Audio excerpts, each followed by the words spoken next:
Everyone familiar with Filipino food has heard of chicken adobo. Even the Black Eyed Peas mention it in their song Bebot, which is entirely in Tagalog, the language of the Philippines. So what is the history behind this savory national dish? Was it brought to the Philippines by the Spanish conquistadors? How is it prepared? And why does vinegar play such an important role? Don't chicken out. Keep watching to find the backstory of this beloved dish. Adobo is a popular dish in Spain and Mexico, but it's most famously associated with the Philippines. It has all the makings of comfort food. Its tender meat accompanies a salty, tangy sauce. Cooks typically serve it over steamed white rice. Its name originates from the Spanish word adobar, which means to marinate or to pickle. In 1521, Ferdinand Magellan came to the Philippines and claimed it as a Spanish territory. Many people believed that the Filipinos learned to make adobo from the Spanish, but Filipinos were cooking adobo long before the Spanish arrived. It was called kilaw. A Spanish friar named Pedro de San Buenaventura listed adobo de los naturales, or adobo of the natives, in a Tagalog dictionary he compiled. Published in 1613, the name adobo stuck, eventually replacing kilaw. The method of preparing adobo has evolved over the centuries. Different cultures add their unique spins.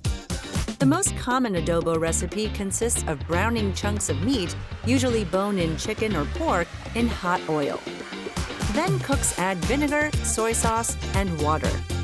Finally, the mixture is seasoned with garlic, bay leaves, lots of black peppercorns, and sometimes onions.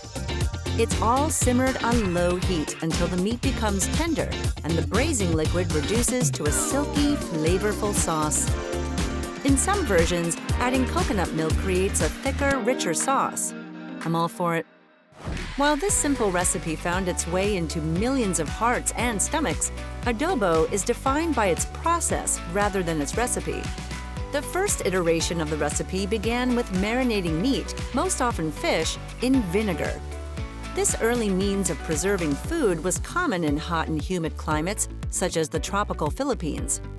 While vinegar remains in today's recipes, its purpose is for adding flavor rather than preserving. Another evolution in kilaw was adding soy sauce. The sauce found its way into adobo after Chinese traders brought it to the Philippines, and it replaced salt as a staple ingredient of the dish. Chinese traders also led Filipinos to create the popular dish pancit after introducing noodles to the Philippines. But that's another video. Cultures all over the world enjoy adobo's bold flavor. Barack and Michelle Obama are adobo fans thanks to their executive chef, Cristeta Comerford, a Filipino woman. She was also the White House's first Filipino and Asian American executive chef. While adobo's simple recipe has remained relatively unchanged for decades, new generations of chefs have created modern ways to serve it. You may find it in the form of sandwiches, salads, and pasta dishes. It could also include high-end ingredients like short ribs instead of chicken or pork. With its centuries of history, continual innovations, and as the beloved national dish of the Philippines, I'm happy to report that adobo is here to stay.